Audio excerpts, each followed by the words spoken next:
We feel that climate justice and Indigenous justice go hand in hand, and they're completely linked.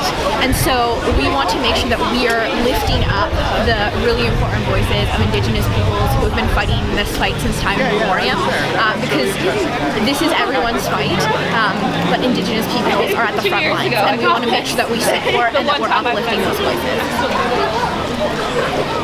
And we know how important it is to make sure that everyone around Canada knows what is going on with the raids by the RCMP and how people are getting arrested, people's houses are being broken into, their homes are being destroyed, and we know how important it is that just all of Canada knows and all of Canada needs to start listening.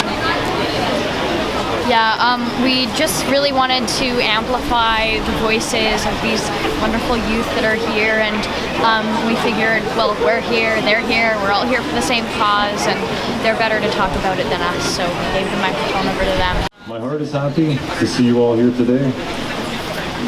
I know we're all here to stand for our collective future as humanity, and us here, we are a group of Indigenous youth that have been occupying this legislature, the ceremonial gate in this legislature, since 12 o'clock yesterday.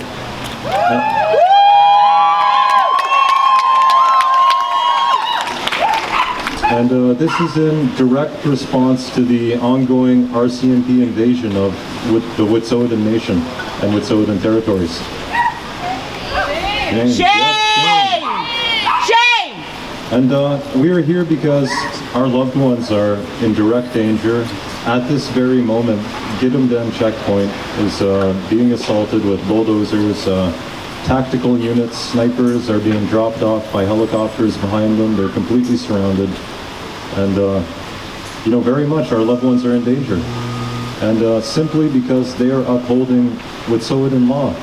They're upholding the law that they've inherited, you know, through countless generations over thousands of years. Law that has long protected those territories, has protected the integrity of those forests, of those waterways. And so right now they are holding off, actively holding off an ongoing invasion that's happening as we speak.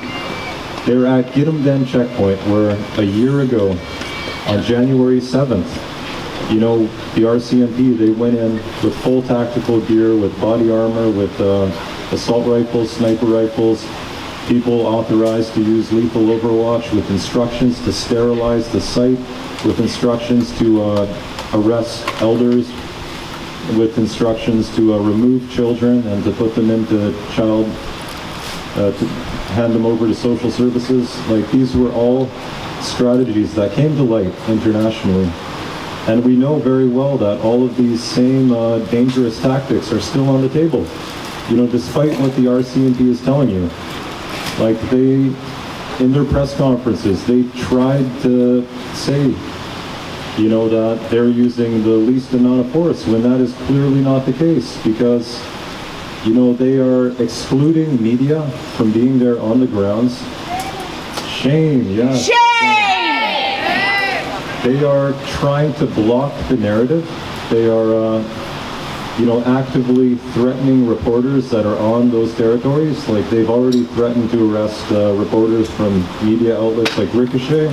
In this day and age, it is unacceptable for Canada to be criminalizing Indigenous law.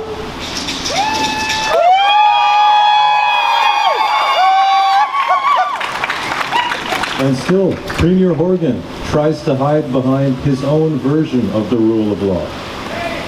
Shame! Shame! This is a rule of law that included the residential schools, that facilitated the RCMP removing children from our territories, you know, using dogs to sniff out hiding children, utilizing the RCMP to arrest our elders and our chiefs in our houses of governance.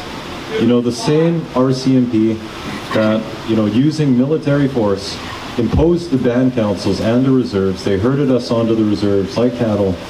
And the same RCMP, you know, that all throughout this country vilified, criminalized, and dismantled our governance systems in order to facilitate extractive industries and settlement on our territories. And that is the legacy, the exact same colonial legacy that we are seeing play out again. What's happening at Wet'suwet'en, this is the front line. And if we are going to reverse the course of colonialism and genocide, if we are going to, start building relationships in good faith between peoples, if we are to start, upholding each other's laws, if we are to, build a better future in which we have a chance to protect our territories, protect the waters, to, stop rampant extractive processes that threaten our climate. Indigenous rights and environmental rights are intrinsically intertwined within this country. You can't separate them. They are both so intrinsically intertwined because, for people, Indigenous peoples, like many of the young Indigenous peoples that are standing here with me, that are holding the legislature, our culture, our language, our identity, our history, everything is derived from the lands that our ancestors have lived on for centuries. Our knowledge is derived from thousands of years of experiences, of lifetimes that have been handed down through stories, through oral history, through laws, through trials, through tribulations, through great catastrophic events to great victories. We have been here for so long maintaining these same territories. And, like Wet'suwet'en law, many of our laws compel us to protect those territories. And so when we stand up for the Wet'suwet'en, we're standing up for all of our futures. Like a lot of us are saying, a victory for the Wet'suwet'en is a victory for all of us.